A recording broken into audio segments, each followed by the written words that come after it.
Shalom, this is take two. This one decided to distract me in the last one. Anyway, I wasn't planning on making a video today, but alas, I am in the market to build some new mini PCs, and I had a look at RAM prices. I'm going to tell you guys right now, don't do it. That's insane. $700 for 128 gigs of DDR4. That's insane. Don't. If you are hell-bent on building a computer, which I really don't think you should right now, there are some really good deals on pre-builts, and you're never going to hear me say that, but realistically speaking, like, some of those pre-builts are going for, like, it's like a $2,000 computer, right? You probably could build it for $1,000 4 weeks ago, but now you can't. Now to build it, it's going to cost you, like, at least $500 more than the pre-built. So buy the fucking pre-built, okay? That's like advice number one. This video is on how to survive the RAM crisis, all right? Advice number one, find a pre-built and price out what it costs you to build, all right? If the build cost is more than the pre-built, just buy the pre-built. I don't like saying that, but RAM is nuts, and it's not going to change for probably another quarter, at least 3 to 4 months, I would say, if I had to guess. Maybe a little bit longer. It depends on these AI data centers and their orders, all right? So if you're not wanting to do a pre-built, or you can't find a pre-built that's like, you're okay sacrificing your manhood and buying it, and you are hell-bent on building, here's my recommendation. Do not do anything DDR4. DDR4 is overpriced. There's absolutely no reason for DDR4 to cost as much as DDR5 did just 3 weeks ago. Don't do it. You can get around the low RAM capacity simply by buying a bigger graphics card. This sounds counterintuitive, but here's something a lot of people don't realize, is that the reason you want a lot of RAM in video games is your GPU has to offload what it can't load onto your VRAM. It offloads that onto your installed RAM, okay? And DDR5 is going to be a lot better at that than DDR4 to begin with. It's faster. That's what we want. Like, faster RAM doesn't mean anything if you have enough VRAM, but we can't buy enough VRAM, okay? So my recommendation is, if you're going to do a new build with newer parts, do not do anything DDR4, not even an Intel DDR4. They're just not that good in gaming. Do DDR5. Go with an AM5 platform. CPUs are relatively cheap right now. 7800X 3D. If you can't afford that, maybe get a 9600X. All right? Get one stick of 16 gigs of DDR5. Okay? You can still, if you hunt them down, you can get them for under $100. Then what you're going to do is take that leftover budget that you'll have from not buying a bunch of fucking RAM that's overpriced.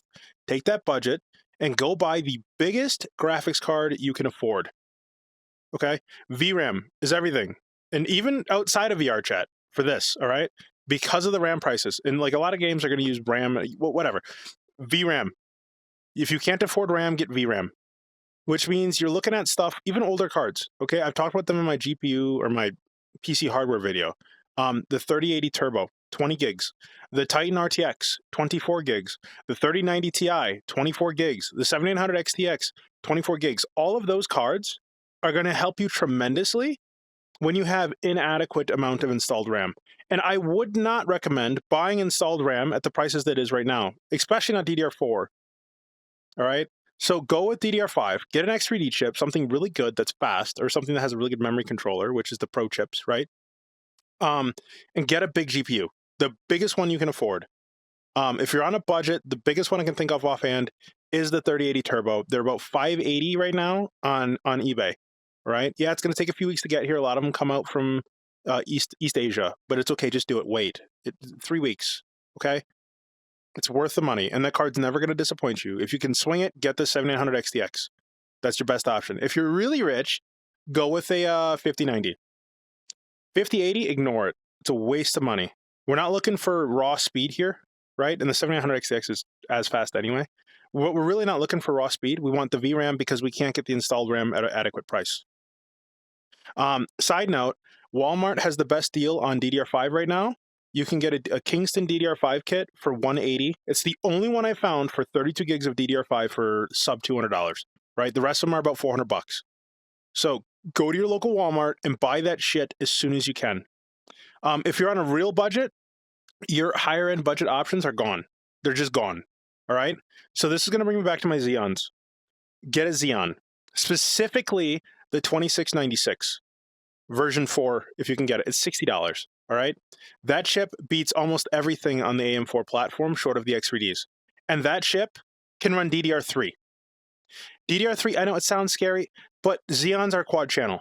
So take whatever DDR3 speed that you see and double it, because you're getting double the amount of channel. You get double the amount of bandwidth is what you're seeing, right? So if it's a 1600 millihertz DDR3 kit on a quad channel system, it's effectively a 3200 millihertz DDR4 kit, right? And DDR3 is the only one that's still reasonably priced.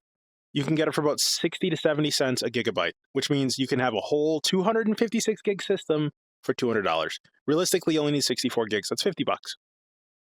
Just do it. DDR3. All right. There's Huananzhi motherboards for about $80 that can run DDR3. Again, specifically the 2696 version 3 and version 4. The 2699s, technically they're slightly better, but you can't run DDR3 with those. You have to get the one that has the memory controller for DDR3. And that's what makes that chipset so amazing. 22 cores, 44 threads. So if you're on a budget, that is your only option right now. Forget everything else. That's your only option, right? If you have a little bit more budget, I'd say go to DDR5. Get a single stick. If you can swing the Kingston kit while it's cheap, do that. But that's it. That's all I got for you guys. How to survive the fucking RAM crisis, realistically, is be patient. But if you're going to build right now, do DDR5, big GPU, low RAM. Okay? If you're on a budget, Xeon 2696 version 4, DDR3, Huananzhi motherboard. Okay? Make sure it's a DDR3 compatible board, and you can still get into a build for around $300 to $400 that's going to shit on most computers. Okay? That's it. Good luck. And may the odds be ever in your favor.